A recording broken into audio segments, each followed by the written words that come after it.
juga ingin mengajak kita semua untuk bersama-sama membawa umat ini menuju dalil, bukan menuju doktrin.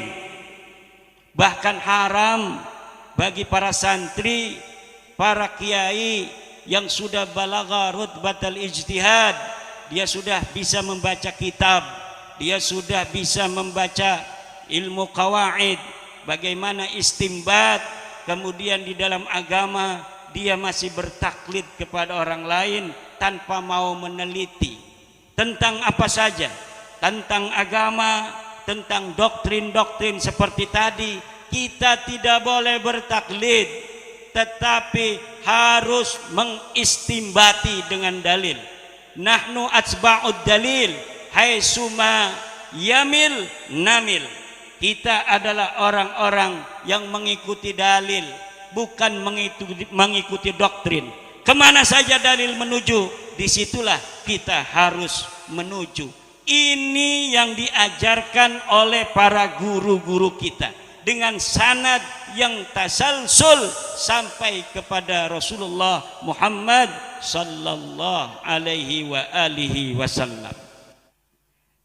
Dan omongan ini mungkin belum bisa banyak diterima dan dipahami oleh para ulama. Dan saya memohon para ulama untuk beristikharah, kemudian merenung, ngambil kitab, kemudian memverifikasi setiap dalil-dalil yang berkaitan dengan apa yang telah saya sebutkan, lalu ambil kesimpulan. Insya Allah hasilnya akan sama dengan perenungan saya.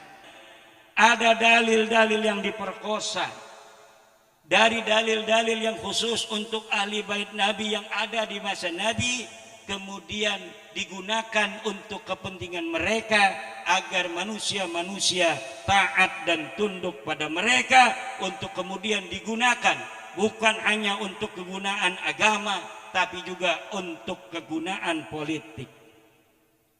Ini yang harus kita beri pemahaman, kesadaran kepada masyarakat. Insya Allah kita berada di dalam siratul mustaqim karena demi cinta kita kepada umat Islam, cinta kita terhadap agama Islam, dan cinta kita kepada dzurriyyat Nabi, cinta kita kepada ahli bait Nabi, cinta kita kepada kanjeng Nabi besar Muhammad sallallahu alaihi wa alihi wasallam.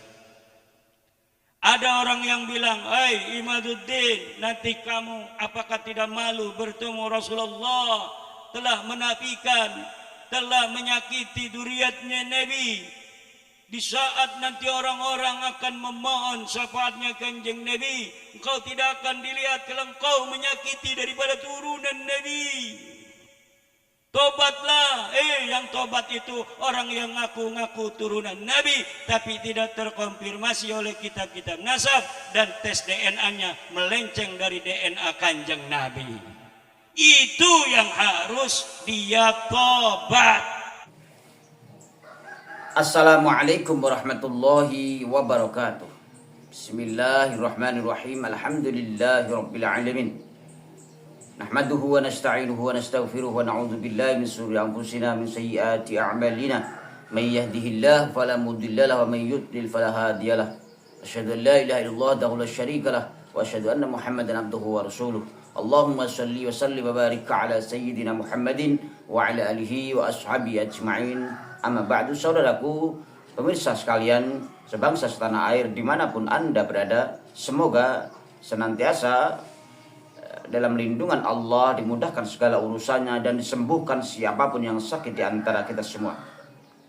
Sahabat, teman-teman sekalian, saudaraku, dimanapun Anda berada, kali ini mari kita akan menyimak kembali, mendengarkan bagaimana tausiah atau ceramah Kiai Haji Imaduddin Utsman Al-Bantani mengenai nasab Alawi ini, yaitu ceramah beliau di Majalengka. Mari kita bersama-sama agar yang belum paham tentang polemik nasab ini bisa segera paham, ya. Yang masih bingung apa sih yang diributkan, karena masih banyak juga ternyata yang baru mengikuti tentang polemik nasab ini, tidak memahami apa kajian Kiai Haji Ahmad bin Usman Al-Bantani. Oleh karena itu kita putarkan kembali agar bisa didengarkan kembali, dengarkan ulang dan bisa dipahami. Oke, tidak perlu berlama-lama, mari kita simak bersama-sama. Assalamualaikum warahmatullahi wabarakatuh.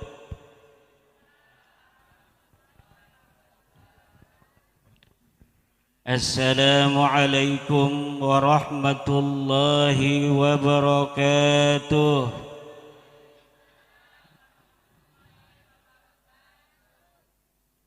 Assalamualaikum warahmatullahi wabarakatuh.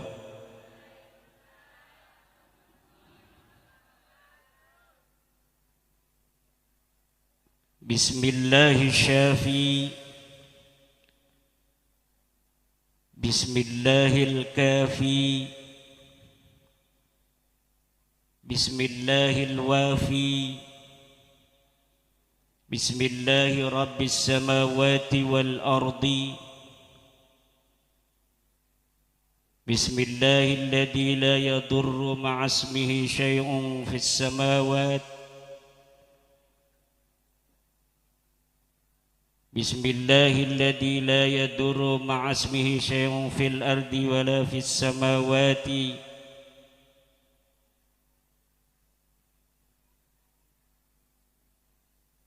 Alhamdulillah, alhamdulillahil malikil hakim, al-jawadil karimil azizir rahim. والطريق إليه واضح للقاصدين والدليل عليه لائح للناذرين والصلاة والسلام على سيدنا محمد وعلى آله وأصحابه الطيبين الطاهرين.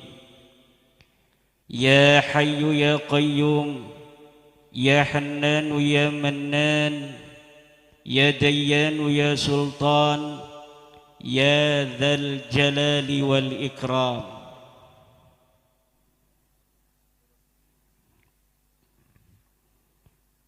أما بعد فيا أيها الفضلاء حضرات المكرمين وبالخصوص العالم الفاضل صاحب الفضيلة خادم المعهد رياض الفلاح Abah Kiai Ja'far Shadiq beserta seluruh keluarga besar Pondok Pesantren Riyadul Huda, para kiai, para ulama, wabil khusus Ketua PCNU Kabupaten Majalengka, Rais Syuriah Majalengka, Ketua GP Ansor Majalengka, Ketua RMI Majalengka, saya Ketua RMI Provinsi Banten, Ketua GP Ansor, Ketua Pagar Nusa, Ketua IPNU, Ketua IPPNU, seluruh Ketua MWC Majalengka, Ketua Ranting NU Majalengka, para hadirin dan hadirat, Nahdliyin dan Nahdliyat, wali santri dan santri Pondok Pesantren Riyadul Huda rahimakumullah. Saya disclaimer dulu bahwa saya berceramah akan menggunakan bahasa Indonesia. Walaupun saya katanya masih ada terah dari Sunda Sumedang, tapi tinggal di Banten Utara. Banten Utara itu ngomongnya bahasa Jawa.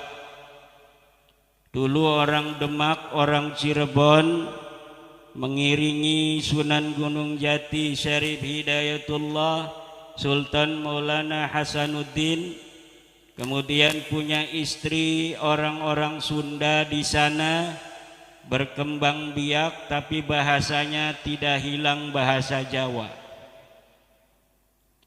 Nanti tahun 1600-an datang dari Sumedang Pangeran Arya Wangsakara, cucu Pangeran Santri dari Sumedang, punya istri di sana di Banten Utara, kemudian beranak pinak, menikah dengan Ratu Maimunah, cucu dari Sultan Maulana Hasanuddin Banten.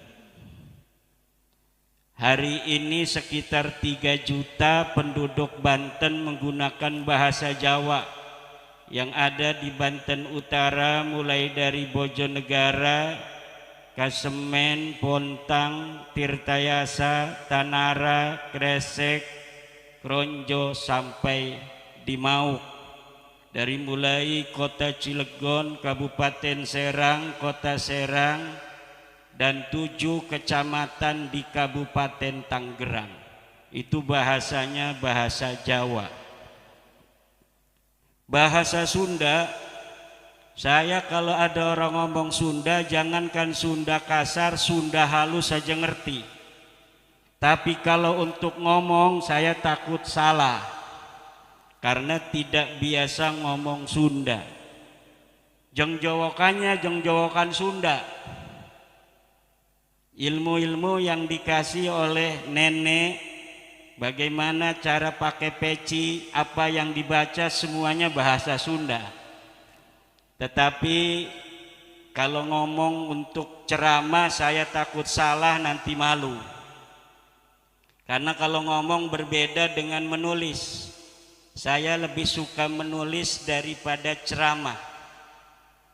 Karena saya pengangguran, dari pagi sampai siang itu pengangguran. Karena ngajar ngaji mulai habis sholat subuh hanya sampai jam 7. Kemudian anak-anak santri saya pada sekolah, saya tidak ngurus sekolahan. Kemudian nanti ngaji lagi habis sholat asar sampai maghrib, menjelang maghrib, kemudian habis maghrib sampai isya. Saya istirahat, anak-anak santri ngaji dari isya sampai jam 9, istirahat lalu mutalaah untuk pengajian saya besok, lalu istirahat. Jadi saya pagi-pagi itu pengangguran, senangnya baca, senangnya nulis.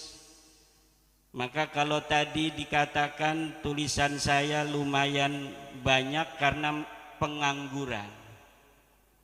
Kalau seorang ulama tidak nganggur, sulit untuk bisa nulis dan bisa baca. Kalau ulamanya jadi anggota DPR seperti bapak kita di sini, itu nggak ada waktu untuk nulis, nggak ada waktu juga untuk baca tapi praktek. Tapi kalau pengangguran kayak saya, banyak baca dan banyak nulis. Saya lebih konsen nulis daripada ceramah. Makanya kadang di ceramah ada yang terlewat, di tulisan sulit untuk ada yang terlewat, karena ketika sebelum nulis kita pikirkan matang. Maka Allah Subhanahu wa ta'ala sudah memberikan kelebihan orang masing-masing. Ada yang sukanya ceramah, gak suka nulis, ada yang sukanya nulis, gak suka ceramah. Tapi saya walaupun sukanya nulis, kadang-kadang diundang ceramah. Maka kalau nanti ceramah saya ada yang keluar dari konteks, itu yang salah bukan saya, tapi yang salah yang ngundang saya. Hadirin ma'asyiral muslimin rahimakumullah. Saya ini sangat bahagia diundang oleh saudara saya dari Majalengka pada malam hari ini untuk silaturahmi. Diundang oleh keluarga besar Abuya Kiai Ja'far Shadiq, keluarga besar Pondok Pesantren Riyadul Huda. Ini adalah asa kagunturan madu, kahujanan menyan, kebahagiaan yang tiada tara dapat bersilaturahmi di Majalengka, yang katanya Majalengka dulu adalah mas kawin dari Prabu Gesan Ulun kepada Raja Cirebon dalam menikahi Nyai Ratu Harisbaya. Majalengka ini adalah penuh dengan barokah dan kemuliaan. Doa-doa para wali, Syekh Sunan Gunung Jati, Syekh Datuk Kahfi, kakek daripada Pangeran Santri Sumedang, dan seluruh para aulia-aulia di Majalengka, para ulama-ulama yang sudah tiada maupun yang sekarang ada, yang senantiasa akan setia terhadap ajaran Islam Kanjeng Nabi Muhammad, yang akan tetap setia terhadap ajaran Kanjeng Nabi Muhammad, yang akan tetap setia terhadap ajaran para sahabat, para tabi'in, para tabi'it tabi'in, kemudian sampai kepada para ulama-ulama kita di hari ini, yaitu akidah Islam Ahlus Sunnah wal.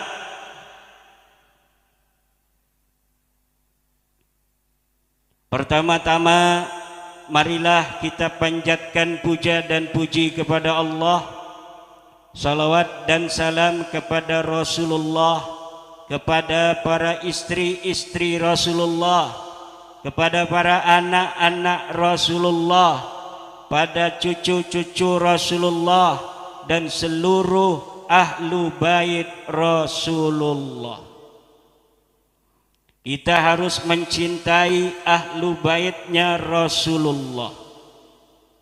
Siapa ahlu baitnya Rasulullah? Ahlu bait, ahlu itu artinya penghuni, bait itu artinya rumah. Ahlu bait adalah penghuni rumah Rasulullah, yaitu keluarga-keluarga terdekat Rasulullah, ditambah oleh Bani Hashim dan Bani Muttalib yang hidup di masa Rasulullah sallallahu alaihi wasallam. Mencintai ahli bait adalah kewajiban menurut ahli sunnah wal jamaah. Belakangan ini saya dituduh tidak mencintai ahli bait, karena saya meneliti nasab dari para orang-orang yang mengaku sebagai keturunan Rasulullah. Saya dituduh tidak mencintai dzurriyyat Rasul.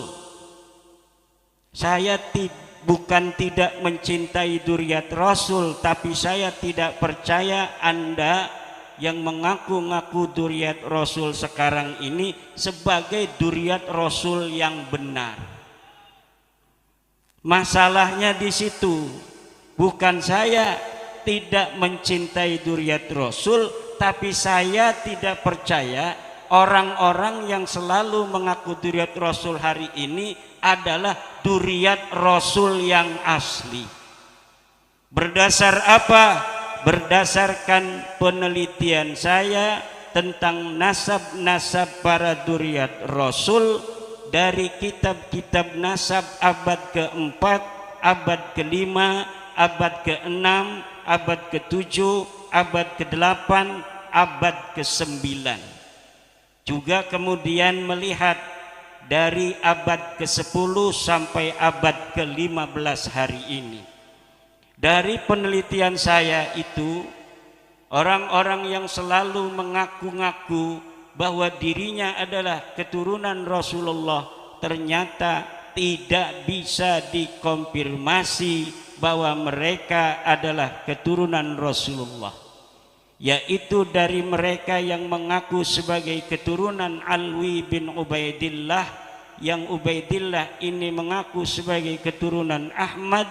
Setelah saya teliti di kitab-kitab yang zaman, kitab-kitab yang qaribah, bahwa tidak terbukti bahwa Ahmad bin Isa mempunyai anak bernama Ubaidillah. Saudara-saudara kaum muslimin rahimakumullah, itu nanti aja belakangan. Saya ingin berdoa untuk pesantren ini dulu. Semoga pesantren Riyadul Huda akan berkembang terus sampai hari kiamat, membimbing manusia-manusia, membimbing umat Islam untuk menjaga iman kepada Allah, membimbing manusia untuk menjaga akidah Islam, membimbing masyarakat untuk tetap berada di jalan yang benar, jalan yang diridhai Allah, jalan yang diridhai oleh Rasulullah, jalan yang diridhai oleh para sahabat, oleh para tabi'in, oleh para tabi'it tabi'in, kemudian pada al-a'immah, kemudian para murid-murid al-a'immah, kemudian sampai kepada Abah Yai Ja'far Shadiq di hari ini. Saya doakan mudah-mudahan anak-anak santri ini akan menjelma menjadi pewaris-pewaris para nabi. Amin. Karena pewaris para nabi adalah para ulama yang hari ini jadi santri. Bukanlah pewaris nabi itu adalah yang mengaku keturunan dari para nabi, tetapi yang akan menjadi pewaris nabi adalah dia yang mengambil ilmu dari kanjeng Nabi besar Muhammad sallallahu alaihi wasallam. Santri itu adalah menjama'a baina iyyaka na'budu wa iyyaka nasta'in. Orang yang bukan hanya ibadah zahir kepada Allah, tetapi orang yang ibadah batin kepada Allah. Orang yang iyyaka na'budu juga iyyaka nasta'in. Ada orang yang iyyaka na'budu saja, salat, puasa, zakat, tapi batinnya kering daripada nilai-nilai iman dan ma'rifat billah. Ada orang yang iyyaka nasta'in saja, dia mengaji ilmu tasawuf, dia mengaji ilmu ma'rifat tentang zuhud, tentang wara, tapi dia meninggalkan daripada ibadah zahir, maka dia akan menjadi orang-orang yang zindik. Orang yang meninggalkan iyyaka na'budu, maka dia akan menjadi maghdub. Orang-orang yang meninggalkan iyyaka nasta'in, dia akan menjadi orang yang dhalin. Maka untuk mendapatkan siratal mustaqim haruslah menjama'a bainahuma. Orang-orang yang iyyaka na'budu juga dia iyyaka nasta'in. Orang yang ibadah zahirnya kuat tetapi juga ibadah batinnya hebat, barulah dia mendapatkan ihdinas siratal mustaqim. Orang yang mendapat siratal mustaqim, syarat pertama harus iyyaka na'budu, kemudian dia juga harus iyyaka nasta'in. Santri salat berjamaah oke, marhaban, yes, betul. Puasa oke, manakiban oke. Zakat yes, nanti kalau punya duit. Zikir malam juga iya. Baca Qur'annya rajin. Itulah namanya manjama'a baina iyyaka na'budu wa iyyaka nasta'in. Kalau sudah manjama'a bainahuma, maka Allah akan memberikan siratal mustaqim. Apa itu siratal mustaqim? Ajaran Allah yang benar bainal adyan, yaitu ajaran Islam. Lalu ketika dia sudah mendapatkan Islam, dia akan mendapatkan thariqun yang benar daripada taraik yang ada di dalam Islam. Apa thariq yang benar? Yang benar adalah as-sawadul a'zam. Apa itu as-sawadul a'zam? Golongan yang terbesar. Golongan terbesar hari ini adalah Ahlus Sunnah wal Jamaah. Di mana itu Ahlus Sunnah wal Jamaah? Di dunia. Untuk di Indonesia as-sawadul a'zam itu apa? As-sawadul a'zam di Indonesia adalah Nahdlatul.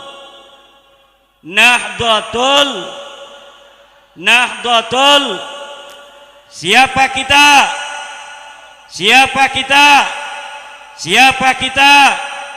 NKRI, Pancasila, Islam selamanya. Harus diulangi lagi. Siapa kita? NKRI, Pancasila, Islam.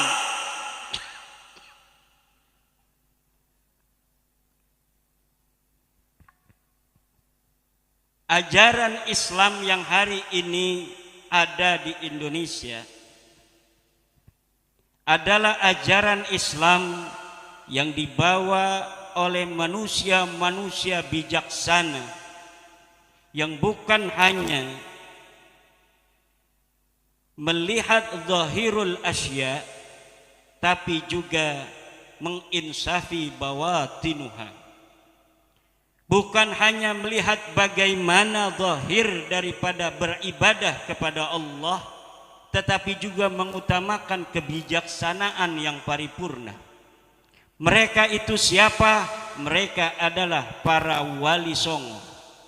Wali songo membawa agama Islam ke Indonesia tanpa pertumpahan darah, tanpa adanya paksaan. Sesuatu yang tidak ada paksaan di sana kemudian diterima, maka sesuatu ini akan sulit untuk ditinggalkan. Kalau kita menerima sesuatu dengan paksaan, biasanya kalau pemaksanya ini tidak ada, maka sesuatu itu pun akan dicampakkan kembali. Tetapi para leluhur-leluhur kita membawa agama Islam ke Indonesia dari mulai Aceh, Medan, kemudian ke Padang, Lampung, ke Banten, ke Jawa Barat, ke Majalengka, kemudian ke Bandung, ke Jawa Tengah, ke Jawa Timur, keliling Indonesia, semuanya dengan hikmah mahaliyah, yaitu kearifan lokal yang tetap dijaga. Sehingga kemudian Islam di Indonesia menjelma menjadi Islam yang penuh toleran. Toleran terhadap orang yang masih mempunyai keyakinan yang berbeda dengan agama Islam. Keniscayaan kita sebagai bangsa Indonesia hari ini adalah bahwa selain kita umat Islam, di Indonesia ini kita bersama dengan saudara-saudara kita yang belum Islam. La ikraha fid din.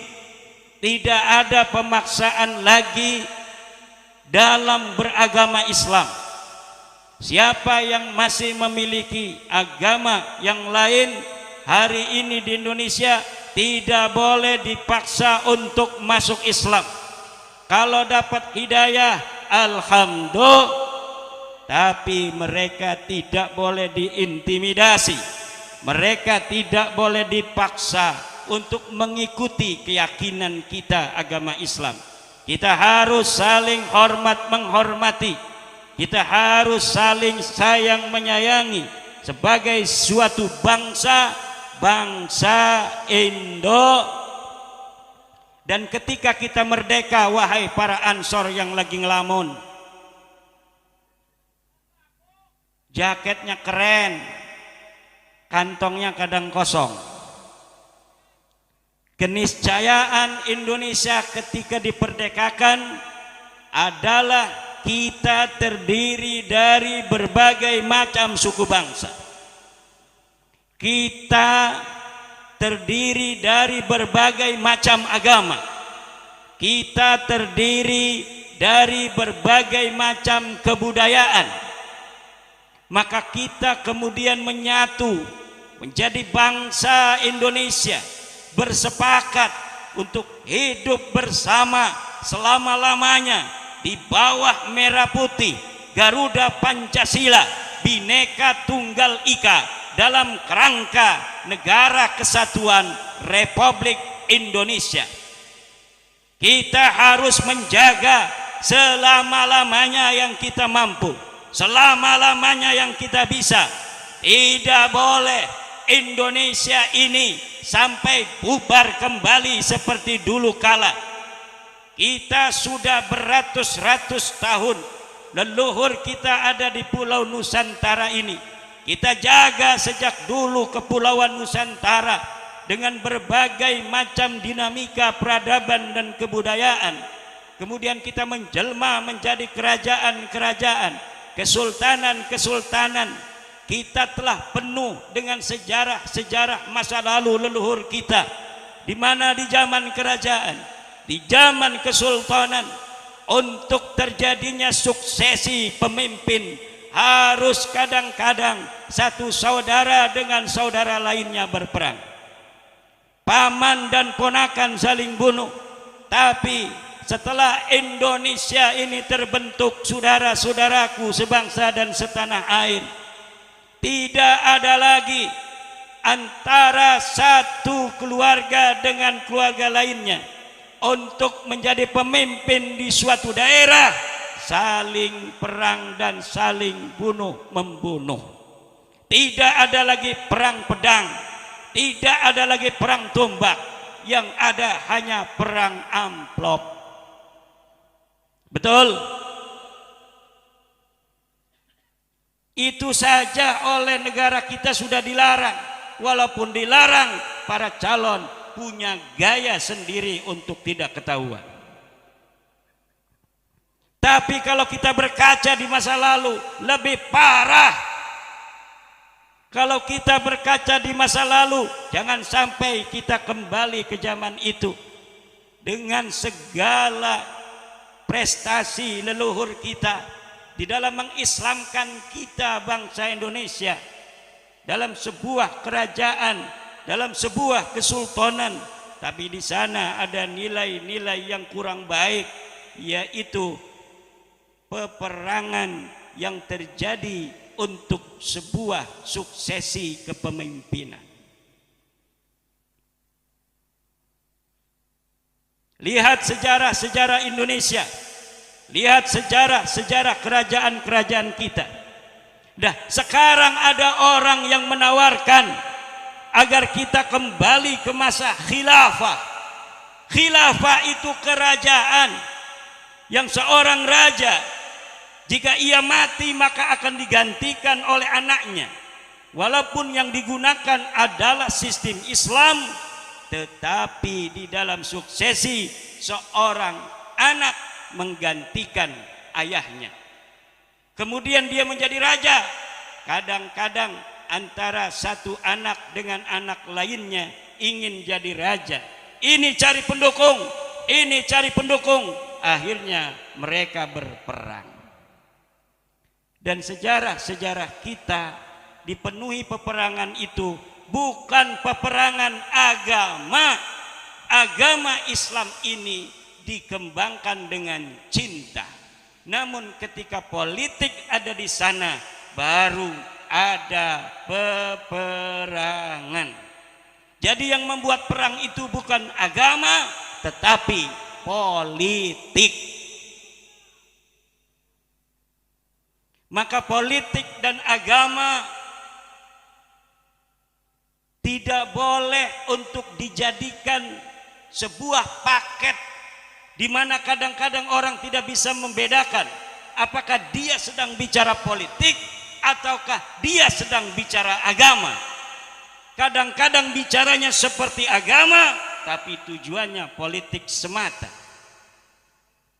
Ini yang sangat dikhawatirkan oleh para ulama-ulama Nahdlatul Ulama, di mana para kiai-kiai kita tanpa ada yang nyuruh ngajarin para santri, tidak ada SK dari camat.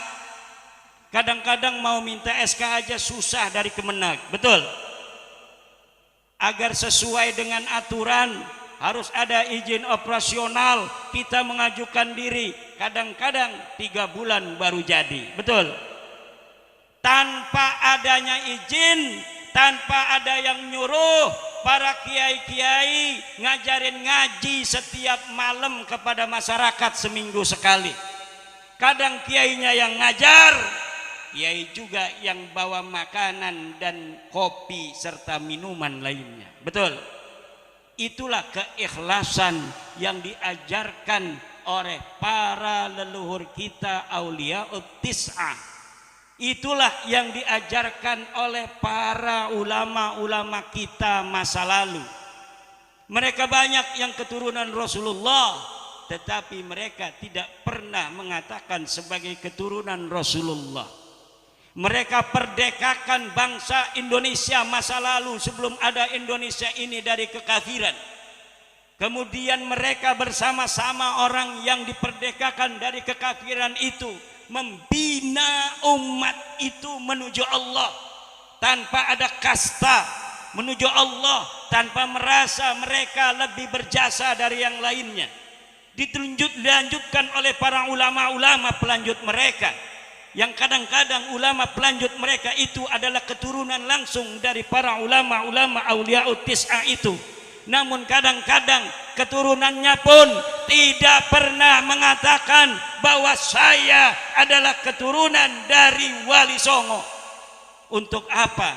Agar apa yang telah dilakukan oleh leluhur itu tidak dikotori kalau suatu masa, suatu ketika ada keturunannya yang manhajnya, cara hidupnya berbeda dengan orang-orang yang saleh. Kalau para bangsawan zaman dulu menyematkan gelarnya, kemudian para ulama-ulama zaman dulu yang keturunan Rasul menyematkan gelarnya, kemudian ada anaknya yang jadi supir angkot pakai gelar Syarif Sayyid Husain. Siapa itu? Sayyid Syarif Husain. Apa kerjanya? Supir angkot. Kan kurang keren. Itulah yang dijaga oleh para ulama-ulama kita masa lalu. Dan juga yang demikian itu tidak sesuai dengan ajaran-ajaran Allah, tidak sesuai dengan ajaran-ajaran Al-Quran, tidak sesuai dengan ajaran para ulama. Al-Quran mengatakan inna akramakum indallahi atqakum. Siapa orang yang paling mulia, dialah orang yang paling bertakwa. Tidak dilihat lagi siapa dia keturunannya ke atas, tidak dilihat lagi siapa dia ayahnya, dia siapa kakeknya, tapi yang dilihat siapa dia dengan prestasinya. Orang yang jadi kiai itu tidak mesti dia anak kiai. Siapa yang bisa jadi kiai? Dia yang mengambil ilmunya para kiai. Anak kiai tidak mau ngambil ilmu dari para kiai, maka dia tidak boleh untuk menganggap dirinya mempunyai peran terhadap agama ini. Apalagi dengan membawa nama-nama besar daripada kakek buyutnya, dia kemudian memanfaatkan itu untuk sekedar mencari sesuap nasi, untuk sekedar mencari uang, untuk sekedar mengisi kehidupan dengan membawa-bawa nama leluhur. Ini adalah sungguh memalukan leluhur-leluhur mereka. Dan inilah yang telah diajarkan oleh para guru-guru kita. Siapa dia yang berprestasi, dialah yang patut untuk dihormati. Santri siapa kemudian dia yang mau ngajar ngaji, dialah yang jadi kiai. Anak kiai nggak mau ngajar ngaji, nggak usah dihormatin. Nanti anak kiai nggak ada yang mau ngaji lama-lama. Turunan Nabi sudah sahih, turunan Nabi, tetapi dia tidak ngerti agama. Jangan dihormatin berlebihan, karena itu akan berbahaya bagi keturunan Rasulullah. Suatu masa, suatu ketika, keturunan Rasulullah jadi bodoh semua, karena mereka tetap dihormati walaupun tidak berilmu. Ini ajaran-ajaran yang tidak tepat, akan memalukan Rasulullah di akhirat kelak, di mana anak keturunannya bodoh-bodoh. Kenapa? Karena hanya mengandalkan nasab saja. Bahkan banyak yang disclaimer, saya turunan Rasulullah, di dalam tubuh saya ada darah Rasulullah. Siapa yang menghormati saya sama dengan menghormati Rasulullah. Siapa yang membenci saya sama dengan membenci Rasulullah. Kalaulah saya berbuat baik, ikuti. Kalau saya berbuat jelek, jeleknya jangan diikuti. Tetapi zat sayanya harus tetap dihormati dan dimuliakan, karena di dalam diri saya, zat saya, ada darahnya Rasulullah.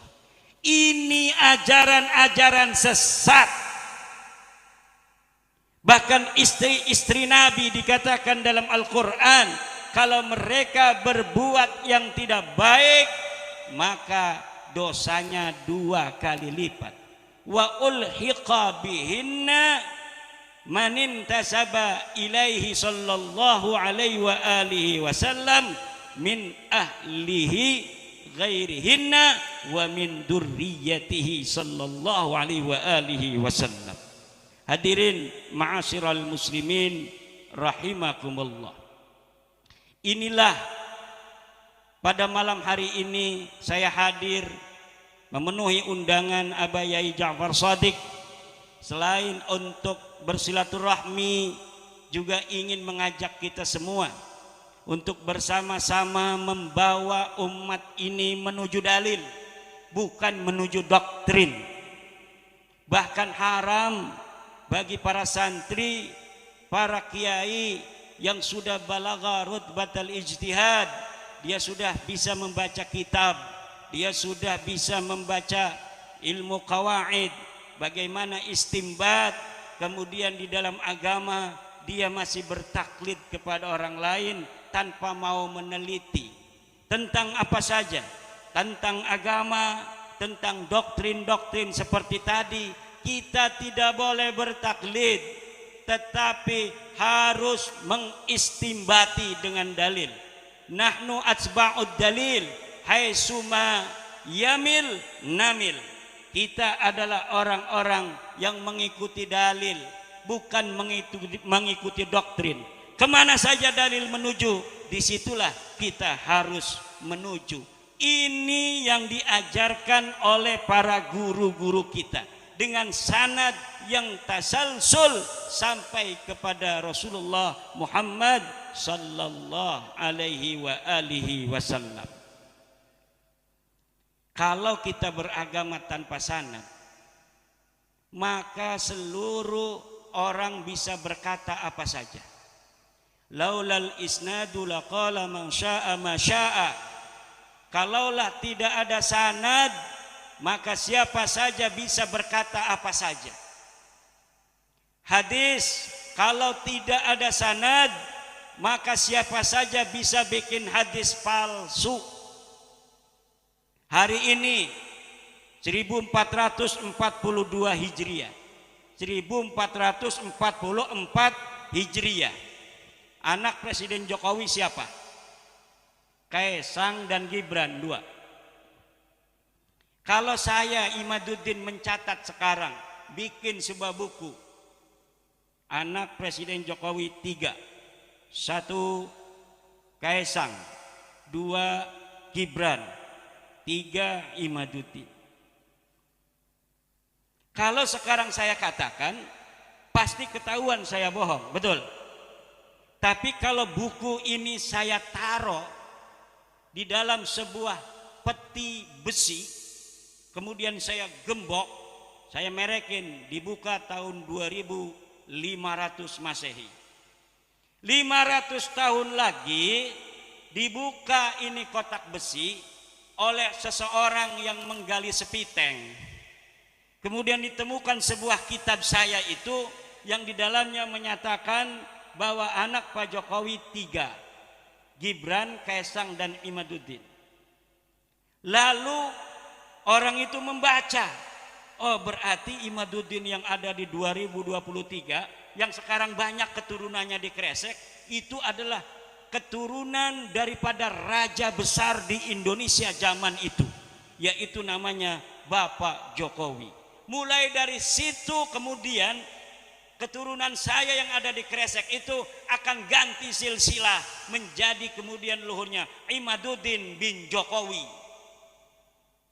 Kenapa? Karena ada manuskrip yang baru ditemukan.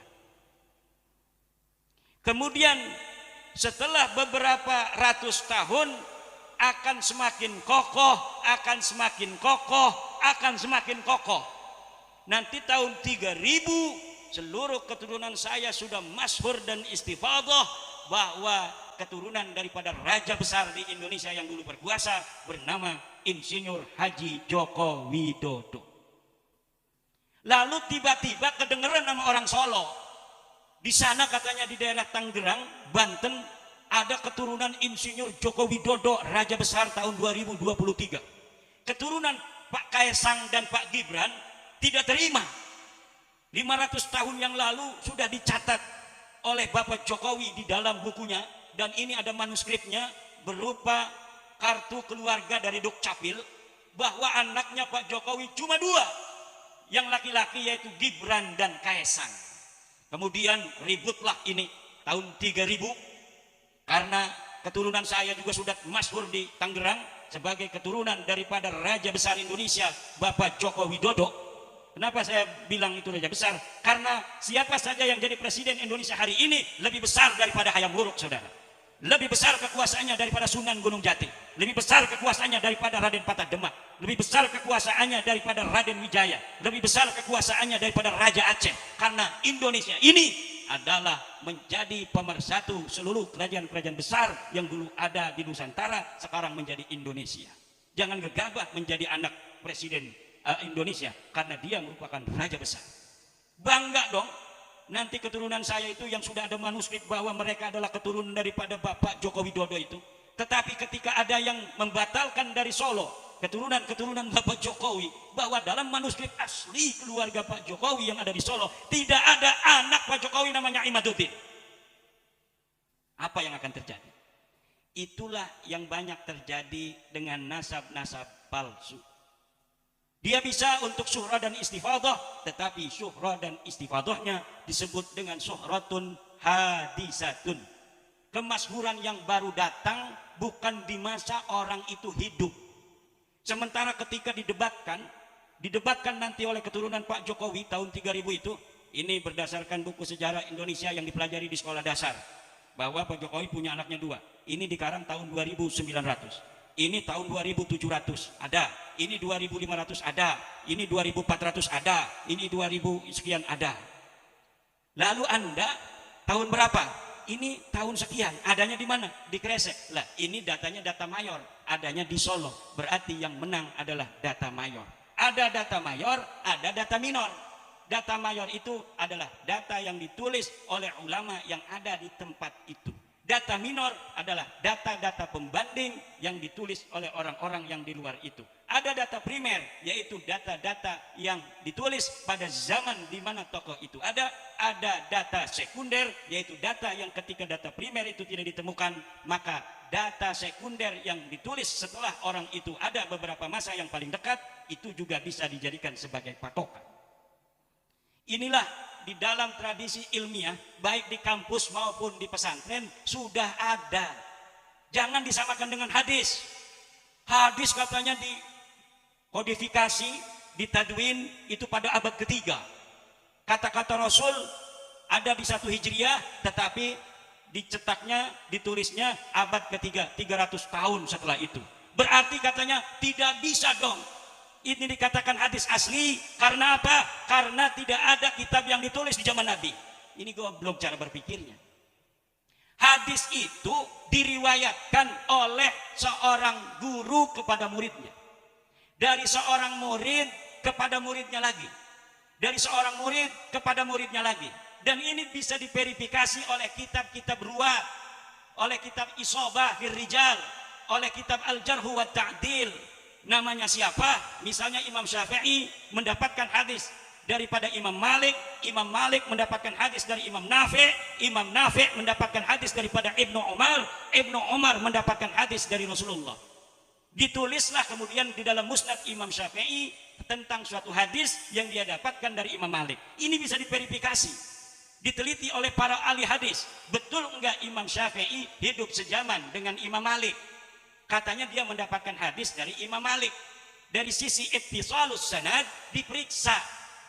Kalau satu masa hidupnya dilihat tanggal lahir Imam Syafi'i tahun berapa, kemudian Imam Malik tahun berapa, ada enggak kemungkinan mereka bertemu? Kalau dari sisi tahun lahir dan tahun kematian, ini bisa dikatakan mereka kemungkinan bertemu. Kemudian dilihat di mana Imam Syafi'i itu pernah tinggal, di mana Imam Malik itu pernah tinggal. Kalau dimungkinkan, oh rahila ila Makkah min Palestina, kemudian warahila ila Madinah min Makkah. Tahun berapa dia ada di Madinah? Oh tahun sekian. Imam Malik di Madinah wafat tahun berapa? Tahun sekian. Oh ini Imam Malik berarti masih hidup ketika Imam Syafi'i pindah dari Makkah menuju Madinah. Berarti dari sisi ittisalus sanad ada kemungkinan besar Imam Syafi'i bertemu dengan Imam Malik dan dia bisa menjadi murid daripada Imam Malik. Itu dari sisi ittisalus sanad. Kemudian dari sisi kualitas musnidnya ini, bagaimana para ulama menerangkan tentang kualitas siqahnya Imam Syafi'i, bagaimana menerangkan tentang kualitas siqahnya Imam Malik. Oh Imam Syafi'i ini adalah orang-orang yang siqah, orang yang adil, bisa dipercaya, tidak pernah dia berdusta. Dia punya guru Imam Malik juga dia siqah, dia tidak pernah berdusta, dia tidak muttaham bil kadzib. Maka berarti antara Imam Syafi'i menerima dari Imam Malik ini adalah sahih. Sahih min haisul isnad wa sahih min haisul ruwat. Kemudian dari Imam Malik, benar nggak Imam Malik ini pernah bertemu dengan Imam Nafi'? Diteliti di kitab-kitab yang lain, dalam kitab-kitab sirah, dalam kitab-kitab tarajim, dalam kitab-kitab rihalat, perpindahan-perpindahan, dalam kitab-kitab qabail. Ini diteliti satu persatu. Kemudian dikatakanlah oleh ulama, ini hadis sahih.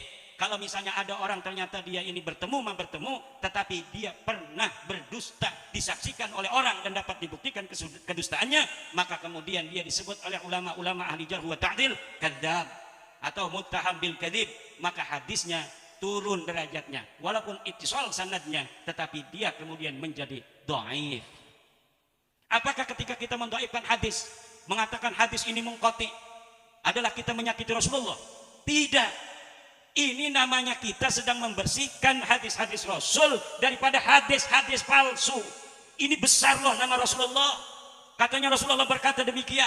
Benar nggak Rasulullah berkata demikian? Bisa diverifikasi oleh kita. Ditahrij hadisnya. An-nadhafatu minal iman. Hadis Rasulullah katanya. Kemudian kita verifikasi. Di kitab apa dia ada? Setelah kita verifikasi di kitabnya, siapa ahli rawinya? Dikatakan rawinya A, B, C, D, E, F sampai kepada Rasulullah. Kita teliti satu persatu. Dia mengatakan hadatsana Malik, hadatsana Nafi'. Betul enggak Imam Malik ini bertemu dengan Imam Nafi'? Betul enggak Nafi' ini kemudian bertemu dengan Ibnu Umar dan selanjutnya dan selanjutnya. Jadi perawinya, sanadnya orang. Kalau nasab, sanadnya apa? Sanadnya kitab. Jadi perawinya adalah kitab. Apabila sekarang ada orang yang mengatakan mereka adalah keturunan Rasul, harus diverifikasi di kitab-kitab yang ada di setiap kurun, di kitab-kitab yang ada di setiap abad. Banyak sekali dalam satu abad ditulis kitab-kitab nasab. Kemudian pengakuan ini kita verifikasi. Dia mengaku ini Ubaidillah anaknya Ahmad, misal, maka kemudian kita verifikasi. Ahmad ini lahir tahun berapa? Wafat tahun berapa? Ketika kita mengetahui tahun wafatnya, kemudian kita verifikasi di kitab yang sama abadnya. Kenapa yang dipentingkan adalah tahun wafatnya? Karena kadang-kadang ketika ditulis sebuah kitab, dia masih hidup, ditulis anaknya cuma 3, tapi kemudian setelah itu kitab sudah dicetak, dia nikah lagi, punya anak baru, tidak tercatat di dalam kitab yang sudah ditulis. Maka lihat kitab-kitab yang ada setelah orang itu meninggal untuk memverifikasi apakah kitab yang ditulis ketika dia masih hidup dengan kitab yang ditulis dia setelah tiada, apakah sama atau ada tambahan. Ketika sudah diketahui bahwa tidak ada tambahan dari abad keempat, abad kelima, abad keenam, abad ketujuh, abad kedelapan, semuanya sepakat tidak ada orang yang bernama Ubaidillah. Lalu di abad 9 ada orang namanya anaknya Ahmad Ubaidillah. Berarti ini ketahuan bahwa ini adalah dakhilun da'iyun. Ini adalah penyusup yang mengaku-ngaku. Itu bisa diverifikasi daripada kitab-kitab Al-Qadimah. Hadis sekarang yang ada di kita, hadis Bukhari, itu dicetak abad ketiga Hijriah. Tapi sebelumnya itu sudah ada perawi-perawinya sampai kepada Rasulullah. Dan disebutkan ini rawinya anu, rawinya anu, rawinya anu. Diteliti dalam kitab-kitab tentang nama-nama. Kemudian orang ini siqah. Maka itu sudah cukup. Tapi kalau nasab tidak ada perawinya. Perawinya siapa? Perawinya kitab-kitab. Kalau tidak ada di kitab-kitab itu berarti pengakuan itu tidak berdasar. Orang yang mengaku keturunan Raja Pajajaran, Prabu Siliwangi, harus ada manuskripnya. Bisa jadi orang sini kalau dites DNA semuanya Prabu Siliwangi. Tapi kalau misalnya tidak ada manuskrip silsilahnya, nanti sudah ketahuan Prabu Siliwangi, saya cucu Prabu Siliwangi. Mana buktinya? Tidak ada. Hanya tes DNA, cucu Prabu Siliwangi. Ini tidak bisa ditulis dalam kitab sejarah. Nanti dia langsung binnya bin Siliwangi. Maka tetap harus ada nasab dan sajaroh. Binanu, binanu, binanu, binanu, binanu, binanu. Baru bisa ditulis di dalam kitab nasab Prabu Siliwangi. Kenapa Prabu Siliwangi itu sekarang orang-orang Jawa Barat kemungkinan besar adalah keturunan mereka, keturunan daripada Prabu Siliwangi. Karena istri Prabu Siliwangi itu 200 perempuan cantik. Enggak kayak Abah Yai Jafar. Berapa istrinya Abah Yai Jafar? Istiqomah. Prabu Siliwangi 200. Raja Banten tahun 1682 Sultan Haji Abdul Qahar itu istrinya 4. Tetapi budaknya 1000. Anak keturunannya jadi banyak. Kalau raja itu boleh punya namanya Jawari. Selain daripada istri juga ada Malakat Aimanukum. Karena pada zaman itu sampai tahun 40-an itu saudara, ternyata masih ada perbudakan di Indonesia ini. Makanya mental-mental budak itu masih banyak di Indonesia. Kenapa? Karena ternyata zaman Belanda masih ada perbudakan manusia.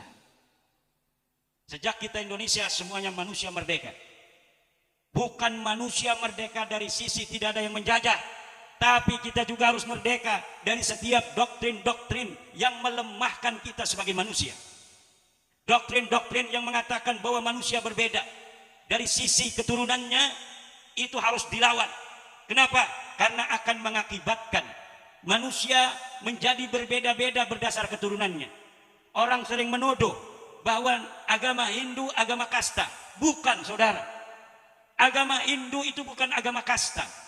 Yang pertama kali membuat kasta adalah penjajah Inggris Britania di India. Tetapi istilahnya diambil daripada ajaran agama Hindu. Dalam ajaran agama Hindu yang ada adalah catur warna. Catur warna itu artinya manusia-manusia pekerjaannya macam-macam. Ada yang jadi Brahmana, ada yang menjadi kesatria, ada yang menjadi Waisya, ada yang menjadi Sudra. Itu adalah tingkatan manusia, bukan berdasarkan keturunannya menurut agama Hindu. Orang Sudra sekarang, dia kerja hanya menjadi pekerjaan rendah, tapi apabila dia punya anak, mau bekerja keras, dia bisa naik menjadi Waisya. Dia dari Waisya kerja keras, mau dia daftar PNS di kerajaan, maka dia bisa naik menjadi kesatria. Jadi polisi ganteng-ganteng kayak polisi kita, saya lupa tadi menghormati. Karena saya takut sama banser aja dari tadi.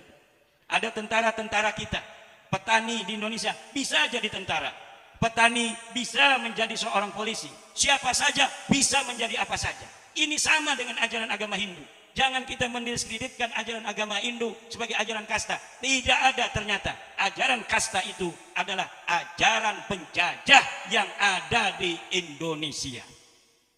Pada tahun 1800-an di Indonesia sama seperti India, tetapi karena mayoritasnya di Indonesia ini adalah Islam, maka ajaran agama Hindu nama-namanya tidak diambil. Di India karena mayoritasnya Hindu, istilahnya diperkosa. Istilah agama Hindu untuk catur warna itu diambil untuk kasta. Berdasarkan keturunan, seorang Brahmana hanya dilahirkan oleh seorang Brahmana. Ini ajaran penjajah Inggris. Kalau dia adalah seorang kesatria, haruslah anak dari seorang kesatria. Selain anak seorang kesatria, tidak boleh jadi kesatria. Begitu pula dari Waisa, anak Waisa. Anak Sudra hanya menjadi Sudra selama-lamanya sampai kiamat. Ini ajaran Inggris, bukan ajaran agama Hindu. Ajaran agama Hindu diambil oleh penjajah untuk pembodohan kepada para orang-orang yang dijajah di India. Di Indonesia 3. Kasta pertama adalah kasta Eropa. Siapa saja yang lahir dengan rambutnya pirang, kulitnya bule, maka dia menjadi kasta pertama yang mendapatkan privilege dari Belanda. Kasta kedua adalah orang Arab, orang India, orang Cina. Siapa saja yang terlahir dari orang Arab, orang Cina, orang India mendapatkan kasta kedua. Yang terakhir adalah pribumi, inlander, dan anjing.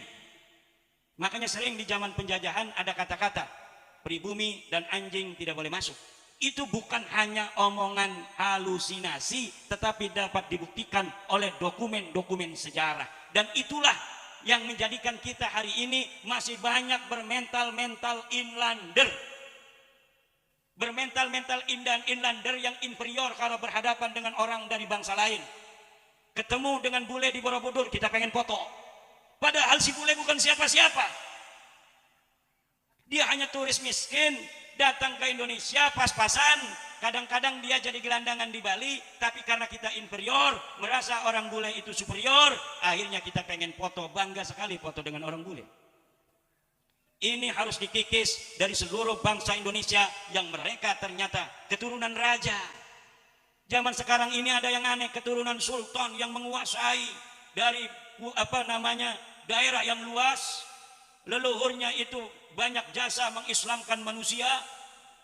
Kemudian menjadi tukang payung dari orang yang dari keturunan. Karena dia main keturunan, kita main keturunan. Yang dulu keturunannya hanya menjadi tenaga kerja datang ke Indonesia. Ini turunan raja ini mayungin daripada turunan tenaga kerja yang karena dia nggak punya ongkos balik, dia terpaksa hidup di Indonesia sampai sekarang. Ini yang terjadi saudara, mental-mental inlander ini. Kenapa? Karena walaupun dia turunan raja zaman dulu, sudah kena erupsi daripada penjajahan. Akhirnya apa? Akhirnya mental jiwa kesatrianya hilang, mental daripada bangsawannya hilang, yang ada adalah mental inlander.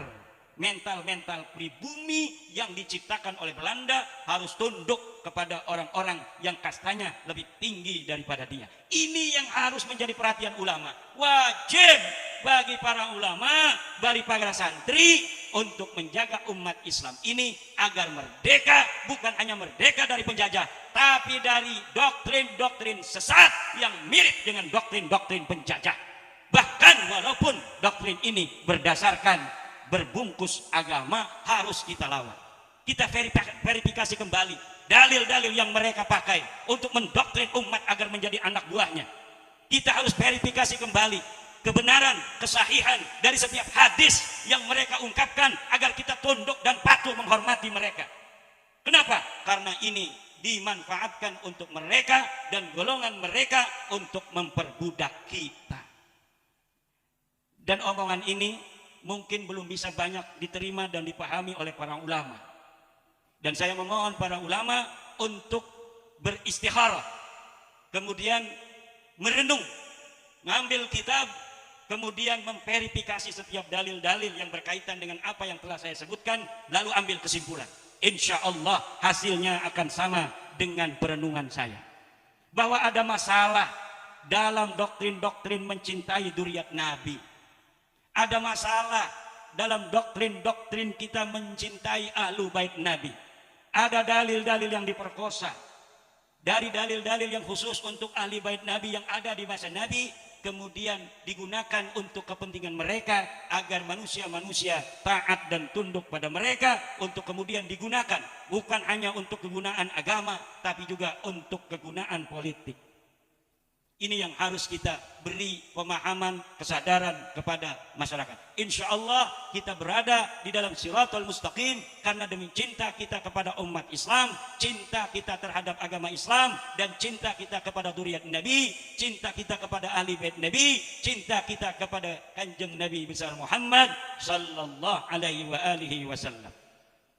Ada orang yang bilang, "Hai Imaduddin, nanti kamu apakah tidak malu bertemu Rasulullah? Telah menafikan, telah menyakiti dzurriyyatnya Nabi. Di saat nanti orang-orang akan memohon syafaatnya Kanjeng Nabi, engkau tidak akan dilihat kalau engkau menyakiti daripada turunan Nabi. Tobatlah." Yang tobat itu orang yang ngaku-ngaku turunan Nabi tapi tidak terkonfirmasi oleh kitab-kitab nasab dan tes DNA-nya melenceng dari DNA Kanjeng Nabi. Itu yang harus dia tobat. Ini diam aja, ini enggak setuju ya?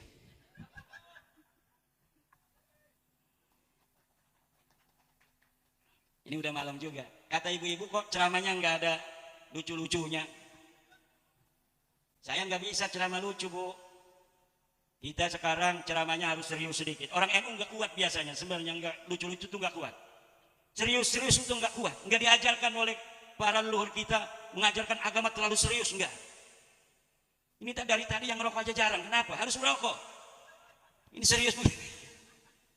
Harus nyantai. Kita diajarkan dari zaman dulu memahami agama santai. Sehingga tidak terasa kita diajarin, masuk sendiri ke otak kita. Saya belajar mondok 12 tahun, itu tidak ada guru saya mewajibkan sholat tahajud. Tapi kalau hari ini kita meninggalkan tahajud, rasanya kita rugi luar biasa, betul? Padahal tidak ada sholat tahajud berjamaah guru-guru kita di pondok, nggak ada. Hanya memberikan tauladan. Ini fadilah sholat tahajud di dalam kitab-kitab yang menerangkan tentang fadilah sholat tahajud. Nanti orang-orang santri-santri itu akan tergerak sendiri ingin menjajal tahajud. Kemudian dia jajal lagi, dia jajal lagi. Setelah dia menjajal 3 malam, 4 malam begitu indah, maka dia tidak akan tinggalkan seumur hidupnya. Zaman sekarang ada yang mewajibkan sholat duha berjamaah. Sholat tahajud berjamaah jam 2 malam lagi turun dibangunin. Ya terpaksa sholat tahajud. Ketika dia keluar dari pondok pesantren, dia balas dendam seumur hidup, tidak mau tahajud lagi. Ada nggak begitu? Ada. Dia pundung karena dia terpaksa. Makanya hal-hal yang sunnah jangan diwajib-wajibin. Hal-hal yang wajib jangan sampai disepelein. Kita para santri, para ulama menjaga nilai-nilai ini, dan ternyata apa yang diajarkan guru-guru kita ini adalah ajaran yang paling lurus. Makanya NU terakhir salamnya itu wallahul muwaffiq ila aqwami thariqin wassalamu alaikum warahmatullahi wabarakatuh. Ini belum selesai lagi contoh. Ada yang ihdinas siratal mustaqim, baru assalamu alaikum. Ada lagi yang apa? Billahi taufiq wal hidayah, baru kemudian salam. Tapi kalau NU wallahul muwaffiq, Allah yang memberi taufik ila aqwami thariqin, pada jalan yang paling lurus. Bukan hanya lurus, paling lurus. Karena siratal mustaqim itu belum tentu aqwamit thariq. Siratal mustaqim ini Islam. Sekarang ada Islam Ahlussunnah wal Jamaah, itu siratal mustaqim. Ada Islam Syiah, itu siratal mustaqim. Ada Islam Jabriyah, siratal mustaqim karena Islam. Tapi belum tentu aqwamit thariq. Thariq itu adalah pecahan daripada sirat. Siratal mustaqimnya Islam itu musuhnya Yahudi Kristen. Kalau orang sudah punya siratal mustaqim, berarti dia bukan Yahudi, bukan Kristen. Di dalam siratal mustaqim ada taraik, ada jalan-jalan, ada jalan Ahlussunnah wal Jamaah kita NU, ada jalan daripada Syiah, ada jalan Khawarij, ada jalan Mu'tazilah, ada jalan Jabriyah, ada jalan Qadariyah dan sebagainya. Nah, aqwami thariq adalah Ahlussunnah wal Jamaah an-Nahdiyah. Kenapa? Karena sekarang ahli sunnah juga dirampok oleh orang-orang Wahabi, ngakunya dia bukan Mujassimah lagi. Sekarang ngakunya mereka juga Ahlus Sunnah wal Jamaah. Makanya Kiai Ma'ruf Amin menambahi istilah Ahlus Sunnah dengan Ahlus Sunnah wal Jamaah an-Nahdiyah. Makanya saya mengarang kitab Al-Fiqratun Nahdiyah. Artinya pemikiran-pemikiran ahli sunnah nahdiyah seperti yang digariskan oleh ulama-ulama kita. Dalam fikih kita mengikuti salah satu dari 4 madhab.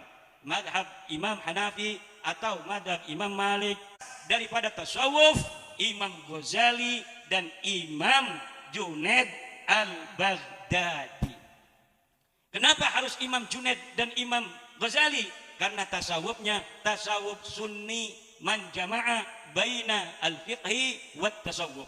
Karena orang yang berfikih tapi dia tidak bertasawuf, maka dia menjadi fasik. Orang yang bertasawuf tapi dia tidak berfikih, dia menjadi zindiq. Orang yang mengambil kedua-duanya adalah muhaqqiq. Man tasawwafa wa lam yatafaqqah faqad tazandaqa, wa man tafaqqaha wa lam yatasawwaf faqad tafassaqa, wa man jama'a bainahuma faqad tahaqqaqa. Inilah Nahdlatul. Makanya tarekat-tarekat yang macam-macam muter-muter segala itu hati-hati. Ini saya lihat Les Bumi, ini kadang-kadang memperlihatkan atau mendukung tasawuf-tasawuf yang tidak berafiliasi terhadap Imam Al-Ghazali dalam Ihya dan Bidayatul Mujtahid, juga tidak terafiliasi terhadap pendapat-pendapat Imam Junaid al-Baghdadi, yaitu tasawuf-tasawuf yang ghulu, tasawuf-tasawuf yang terlalu berlebihan, tasawuf-tasawuf yang mengarah kepada zindik lebih dekat daripada kepada sunnah. Maka tasawuf kita, tasawuf NU adalah tasawufun sunniyun yang hanya berafiliasi dari ajaran-ajaran Imam Ghazali, yang nanti tarekatnya ada dari Syekh Abdul Qadir Jailani karena beliau adalah murid daripada Imam Al-Ghazali. Tarekat Qadiriyah, tarekat Naqsyabandiyah, tarekat Syadiliyah, tarekat Syatariyah, itu adalah tarekat-tarekat yang mu'tabarah, yang bermuara kepada Imam Al-Ghazali dan Imam Junaid al-Baghdadi. Tarekat yang tidak di dalam sanad melewati dua ini, itu tidak dianggap mu'tabarah di dalam Nahdlatul Ulama. Ini juga yang harus diperhatikan oleh Jatman. Setiap ada tarekat yang daftar kepada Jatman, tarekat baru yang dibawa ke Indonesia, harus dilihat sanad silsilah daripada tarekat itu apakah melewati Imam Al-Ghazali atau Imam Junaid al-Baghdadi. Kalau tidak melewati keduanya, maka tarekat itu tarekatun ghairu mu'tabaratin, tarekat yang tidak mu'tabarah. Untuk terakhir, karena saya diminta untuk mengijazahkan kitab-kitab tulisan saya, juga sanad ijazah ini, karena dalam ijazah itu ada dua cara. Itu ijazah dengan langsung membaca kitabnya sampai tamat. Ada juga ijazah yang diberikan kepada murid dengan ijazah amah, bahwa nanti dia bisa untuk mengambil nama daripada yang mengijazahkan sebagai bagian daripada sanadnya di dalam ilmu atau sanadnya di dalam kitab yang dia karang. Maka oleh karena ini mohon izin kepada Buya Yai Ja'far Shadiq dan kiai-kiai lain yang hadir, saya mohon izin untuk mengijazahkan kitab-kitab yang saya karang kepada para hadirin yang hadir. Juga nanti para hadirin bisa mengijazahkannya kepada murid-muridnya dengan mengittisalkan sanadnya kepada muallif, yaitu saya sendiri. Nanti apabila saya menyebutkan sighah daripada ijab, nanti para hadirin kiai menjawab dengan qabiltu. Ila hadrati nabina wa habibina wa syafi'ina wa maulana Muhammadin sallallahu alaihi wasallam wa ala alihi washabihi sadati Nabi Bakr Siddiq Umar Usman Ali ridwanullah wa jami'i azwajin Nabi sallallahu alaihi wasallam Sayyidatina Khadijah al-Kubra, Sayyidatina Aisyah al-Ridha, Sayyidatina Hafsah, Sayyidatina Zainab, wa Sayyidatina Zainab, wa Sayyidatina Ummi Salamah, wa Sayyidatina Ummi Habibah, wa Sayyidatina Sauda, wa Sayyidatina Juwairiyah, Sayyidatina Maria al-Qibtiyah radhiyallahu ta'ala anhunna, jazahunallahu anna anil Islam wal muslimin ahsanal jazaa, wa jami'i auladihi sallallahu alaihi wasallam, khususnya Sayyidatina Fatimah az-Zahra al-Batul, wa jami'i asbatihi sallallahu alaihi wasallam, khususan Sayyidina al-Hasan wa Sayyidina al-Husain, وجميع أهل بدر وجميع أهل أخد وجميع أهل بيت رضوان وجميع بقية صحابة رسول الله صلى الله عليه وسلم من المهاجرين والأنصار، خصوصا إلى جميع العشرة المبشرين لهم بالجنة. شاء الله لهم الفاتحة. أعوذ بالله من الشيطان الرجيم. بسم الله الرحمن الرحيم. الحمد لله رب العالمين الرحمن الرحيم مالك يوم الدين. إياك نعبد وإياك نستعين اهدنا الصراط المستقيم صراط الذين أنعمت عليهم غير المغضوب عليهم ولا الضالين آمين يا من يا الله يا رب العالمين إلى هذا جميع الأنبياء والمرسلين خلال النبي الخدير بالعباس بل بالملكان وجميع الأولياء خصوصا سلطان الأولياء سيدنا الشيخ عبد القادر يا سيدنا الشيخ عبد القادر يا سيدنا الشيخ عبد القادر يا سيدنا الشيخ عبد القادر يا الله ببركة الشيخ عبد القادر الجيلاني اجعلنا وأولادنا وأزواجنا وذرياتنا وطلابنا من أوليائك المقربين والعلماء العاملين الراسخين العابدين الزاهدين المتواضعين المفتوحين المرزوقين المحبوبين المجاهدين الطاهرين الفاتحة أعوذ بالله من الشيطان الرجيم بسم الله الرحمن الرحيم الحمد لله رب العالمين الرحمن الرحيم مالك يوم الدين إياك نعبد وإياك نستعين صراط المستقيم صراط الذين أنعمت عليهم غير المغضوب عليهم ولا الضالين إلى جميع العلماء من مشارق الأرض إلى مغارب وصل إلى الأئمة الأربعة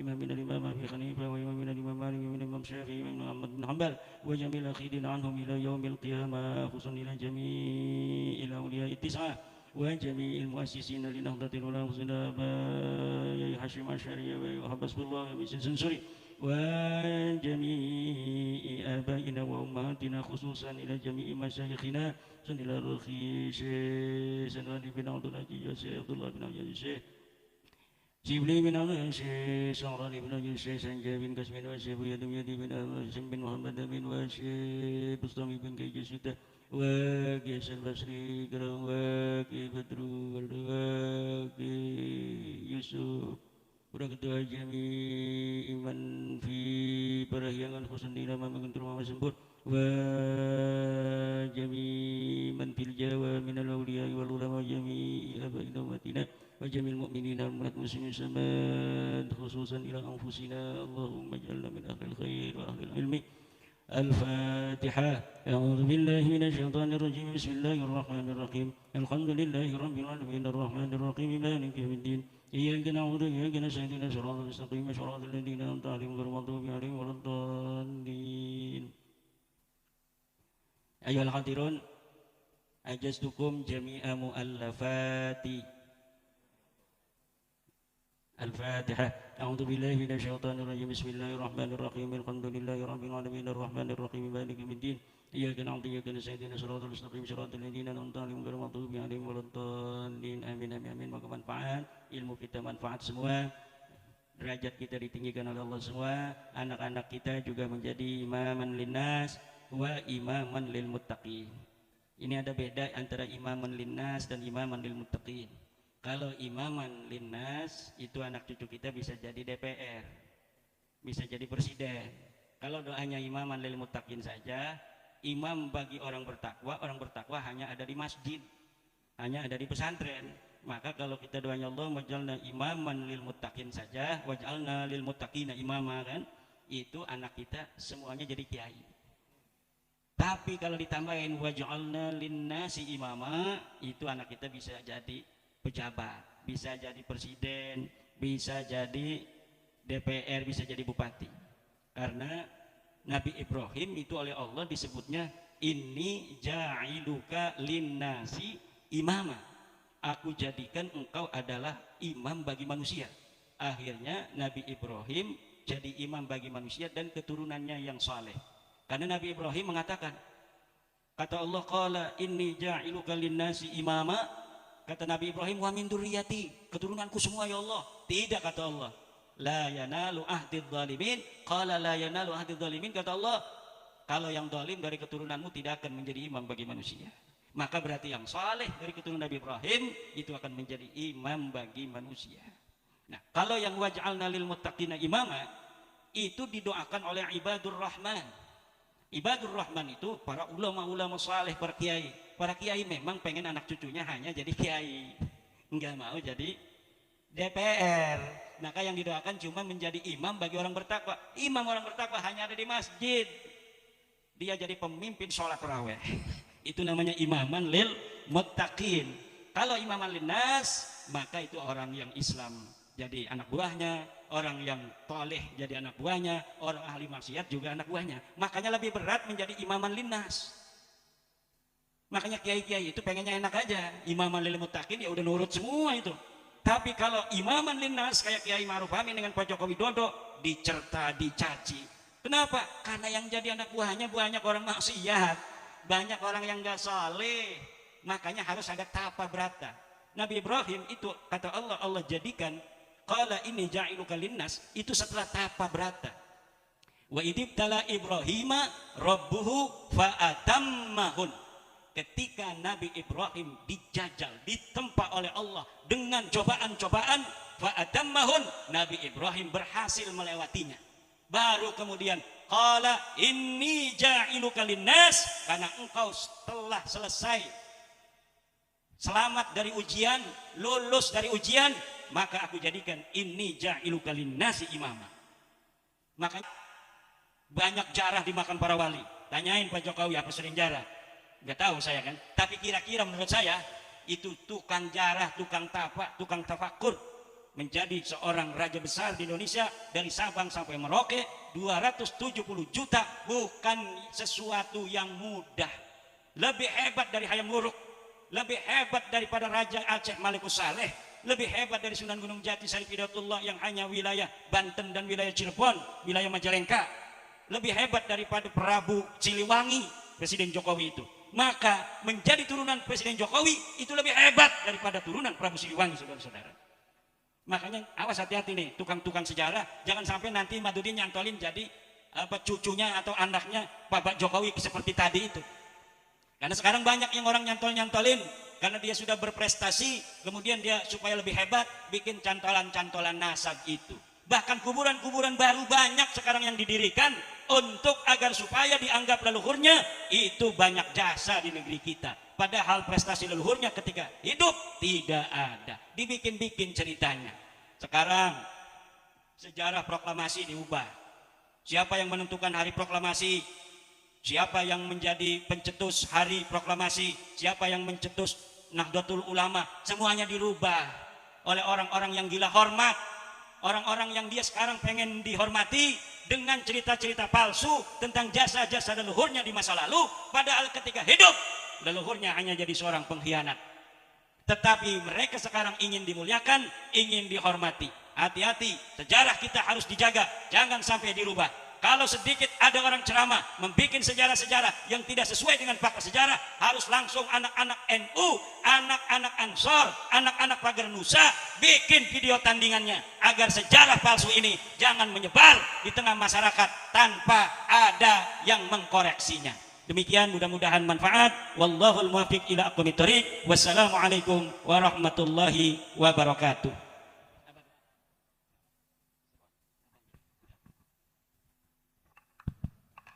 Allahumma salli wa sallim ala sayyidina habibina karibina wa maulana Muhammad wa sallim radhiyallahu ta'ala an ashabi rasulillahi ajma'in. Amin ya Allah ya rabbal alamin. Alhamdulillah rabbil alamin hamdan yuafi ni'amah yukafi mazidah. Wa ya rabbana lakal hamdu kama yanbaghi li jalali wajhika wa 'azimi sultanik. Ya Allah ya hayy ya qayyum, ya Allah ya hayy ya qayyum, ya Allah ya hayy ya qayyum, ya hanan ya manan ya dan ya sultan. Allahumma ahyina hayatan thayyibatan fid dunya wad dunya wal akhirah. Allahumma ahyina hayatan thayyibatan fid dunya wad dunya wal akhirah. Allahumma ahyina hayatan thayyibatan fid dunya wad dunya wal akhirah. Ya Allah ya ghiyasal mustaghisin, ya Allah ya ghiyasal mustaghisin, ya Allah ya ghiyasal mustaghisin. Aghisna aghisna aghisna fi qadri hajatina hawaijid dunya wa hawaijil akhirah. Rabbana atina fid dunya hasanah wa fil akhirati hasanah wa qina adzabannar. Wa sallallahu ala sayyidina Muhammad wa ala alihi wasallam. Subhana rabbika rabbil izzati amma yasifun wa salamun alal mursalin walhamdulillahi rabbil alamin. La hadratin nabil al-Fatihah. A'udzu billahi minasyaitonir rajim. Bismillahirrahmanirrahim. Alhamdulillahi rabbil alamin. Ar-Rahmanir-Rahim Maliki Yaumiddin. Iyyaka na'budu wa iyyaka nasta'in. Ihdinas siratal mustaqim. Siratal ladzina an'amta 'alaihim ghairil maghdubi 'alaihim waladdallin.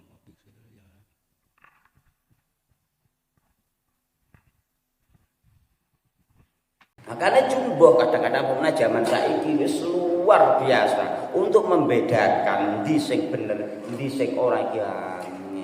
Wis kadang-kadang nggih. Pola ngene. Pernah zaman saiki lagi luar biasa Indonesia niki nembe dicoba sing luar biasa. Sampeyan sering nate pireng bahwa saiki perdebatan bahwa habaib ning Indonesia kuwi palsu setelah diteliti. Apa? Palsu, diteliti. iki ora Habib keturunane Kanjeng Nabi.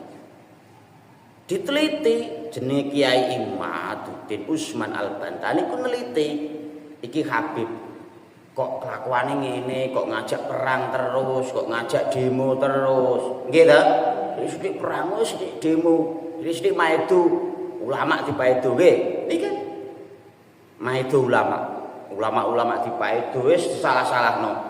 Ulama iki Gus Dur buta mata buta hati nggih. Nate pirang Gus Dur dilan buta mata buta hati Kiai Said iku piye diam sedis. Kabeh kiai-kiai, tokoh-tokoh NU mayoritas dipaido. Itu elek-elekno. Iki gak sesuai iki nak keturunan Kanjeng Nabi. Gak masuk akal. Keturunan Kanjeng Nabi kudune akhlake iku luar biasa. Kanjeng Nabi iku akhlake sangat halus. Pokoknya sangat halus. Kanjeng Nabi. Lah iki kok ngaku keturunan Kanjeng Nabi, kok perilakunya seperti ini. Akeh sing cerita-ceritane gak masuk akal. Cerita wong kiai sing pinter, sing alim iku enggak luwih apik daripada Habib siji sing goblok maksiat ndah. Kan ya enggak masuk akal. Belajar karo kiai sing ora keturunan Habib iku tidak lebih baik dari belajar ning Habib sing goblok sekalipun. Sampai disampaikan seperti itu, lah nak belajar ning gone wong goblok iku entuke apa kira-kira? Walaupun keturunan Nabi ngakune. Terus akhirnya diteliti sejarah itu dibuka zaman biyen. Dibuka kabeh kitab-kitab kuno, diteliti bener-bener secara jeli. Diteliti iki kok janggal. Jirene Habib sing Indonesia kabeh Habib sing julukane ngarepe Habib diteliti. Tak ndurane julukane Ba'alwi karena keturunannya Alwi. Lah Alwi iki anake Ubaidillah. Menurut mereka Alwi itu keturunannya Ubaidillah, sanadnya mereka. Lah yang diteliti adalah Ubaidillah. Iki bener gak Ubaidillah iki anake Ahmad Al-Muhajir. Ngakune Ahmad sing Al-Muhajir menurut beliau, walaupun juga diteliti bukan Muhajir. Sing Ahmad iki putrane Isa Ar-Rumi. Isa Ar-Rumi iki terus mendur tekan Rasulullah. Bener terkonfirmasi, tapi sing Ubaidillah ini tidak terkonfirmasi karena diteliti ternyata Ahmad iki sing putrane Ahmad bin Isa Ar-Rumi iki putrane ora nek Ubaidillah, hanya Ali, Muhammad, Husain. Ora nek Ubaidillah. Ubaidillah miturutnya anak kedua. Lha sing anak ketiga wae tercatat, kok anak yang kedua tidak tercatat? Muskil. Cara ning jenengan duwe kakak, iku duwe anak papat. Ternyata sok ben enek menyampaikan wah anake lek pariem kuwi 5. Sing nomor 2 iki gak tertulis kleru.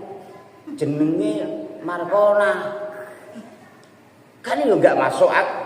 Lah inilah yang dari objek penelitian akhirnya dibongkar, ternyata hanya ngaku-ngaku sebagai keturunan Rasulullah Shallallahu Alaihi Wasallam. Iki sing jenenge Habib menurut Al-Attos, Al-Segaf, Al-Kaf, kabeh sing keturunan Ba'alawi, Bani Alawi, Bani Alwi itu putranya Ubaidillah palsu.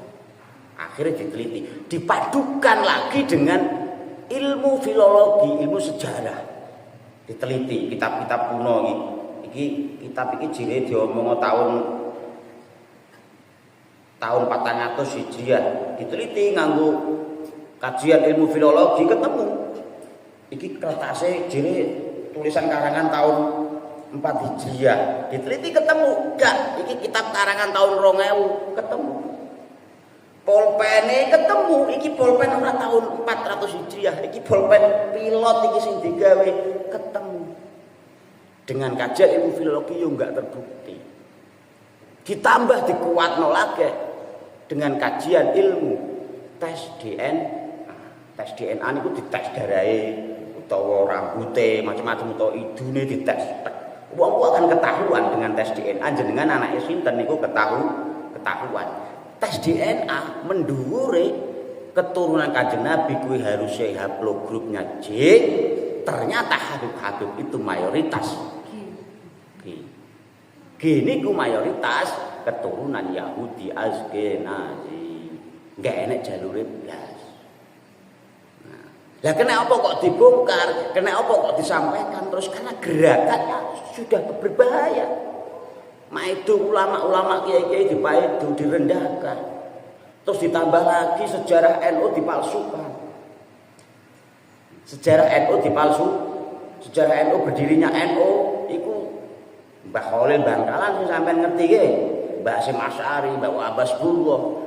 Moro-moro enek buku pelajaran anyar ning Jawa kono enek buku pendirine sing nomor 2 setelah Mbah Khalil Bangkalan Habib Hasyim. Kok iso Habib Hasyim iki piye ceritane? Ditambah meneh moro-moro Pangeran Diponegoro iki Habib Imam Bonjol Habib. Pembacaan rek proklamasi iku ning omahe mbahane Habib. Kan bahaya. Untuk saiki mungkin aman. Tapi untuk beberapa ratus tahun kemudian atau 50 tahun, berapa puluh tahun ke depan, ketika orang-orang sekarang enggak ada, kerek anake dhewe tok sing ngerti, putu-putune dikandani Indonesia iki merdeka karena Habib. Kowe belajar nak karo ulama iku kleru, kudune karo sing keturunan Habib. Rusak. Bahaya tuh. Indonesia diambil alih mereka kerek glembyah. Wong pribumi gak duwe jasa blas. Mulane kudu dibongkar. Ketika terbukti ora keturunan Rasulullah wis berbahaya. Harus disuarakan terus. Karena apa? Karena demi Indonesia ini aja sampai dirusak oleh orang-orang yang enggak bertanggung jawab. Nggih ta mboten? Karena terus disampaikan, mulane terus kula ajak bolo-bolo sering hadiri acara-acara istighosah sing digelar NU itu penting. Salah satunya memang untuk yang bisa kita buat sekarang untuk menjaga negara ini, salah satunya yang paling mudah ya dengan cara hadiri istighosah. Nah, ning acara penghitungan koin NU itu pembacaan istighosah hadir mawon. Niati berjuang untuk negara. Nah, untuk negara wis sekolah kok sombong menuntut negara, wis niati untuk ya wis pokoke kalau istighosah wis kanggo awake dhewe minimal mau. Nah, ngoten niku beres. Makane penting ngaji niku penting sangat. Pentingnya ngoten niku. Ketika enggak ngaji, orang gampang dibodohi. Nah ini tadi, makanya gerakan mereka ini karena kalau tampilan yang seperti ini tampilan biyen. Ning kitab iki tampilan biyen. Bisa dibedakan dengan jelas. Nah saiki untuk membedakan sulit. Ketoke padha ya sholawatan, ya ziarah kubur mereka itu. Tapi gerakannya ngajak khilafah untuk mengganti Pancasila. Sampe ngerti Habib Rizik niku jelas-jelas ngajak khilafah. Abdus Somad niku ya sama pendukung khilafah. Puas ngerti? Nggih, niku sama pendukung khilafah. Khilafah itu apa? Dia enggak mau ideologi Pancasila itu harus diganti. Harus sing berlaku ning Indonesia ini harus syariat Islam. Harus berdasarkan syariat Islam. Lah wis terbukti nak khilafah, sistem khilafah ning negara kuwi ning negara endi hancur. Gak enak sing bertahan. Lah Indonesia dengan sistem ideologi Pancasila sing wis dibangun termasuk Mbah Wahid Hasyim, bapake Gus Dur ya, sing termasuk merancang ideologi negara ini sampai sekarang 79 tahun merdeka, ijek bertahan, ijek rukun. Enggak enek perang, padahal pulaunya syarat-syarat nggih, tapi tetap bersatu dalam naungan NKRI. Ini berkat apa? Niki mau Bhinneka Tunggal Ika. Berbeda-beda gak masalah. Coba nak mengikuti aliran mbiyen sampai ngerti mbiyen FPI. Bulan Ramadan sampai dodolan disuwipen diobrak-abrik. Awan poso dodol panganan diobrak-abrik sampean. Nggih. Gak oleh FPI mbiyen wis dibubarno alirane. Organisasi dibubarno FPI sing mbiyen. Tapi gawe meneh FPI meneh sama. Wonge yo ijek utuh. Terus enggak waspada kan bahaya. Terus saiki nak poso bulan Ramadan dodol panganan gak oleh. Lah iku nak buka terus piye? Nggih ta mboten? Nyatane sampean buka panganan nak bulan poso malah laris nggih. Wong butuh. Tuku es daripada ribet gawe ngombe sak gelas ae kok keren gawe es campur kerek noro tuh. Enak. Lah kok ora oleh? Iku sore oleh, sore wis umpamane. Awan gak oleh, awan ku jek suwe bukane. Iya, nak ketika di situ wong mangan kuwi kan gak mesti kudu dhek karena gak poso, karena kurang ajar, karena wani mbek Gusti Allah ngene mboten. Bisa jadi wong wedok sampean-sampean ketika haid iku kok kudu poso. Apa nak wong desa kene iki masak wis, nak pas prayo lampun masak wis. Nggih ya mboten. Sisa sahur bengi gak masalah, nak wong kota ya perlu tuku. Ra iso masak wong kota kon kaya sampean masak gak godang. Isone tuku lah nak warunge gak oleh iku terus piye? Iku salah satune. Iku wis dibubarno, tapi orangnya masih, perilakunya ya masih. Iku Habib pemimpinane sing diunggul-unggulkan sing dicucuk sikile sampean.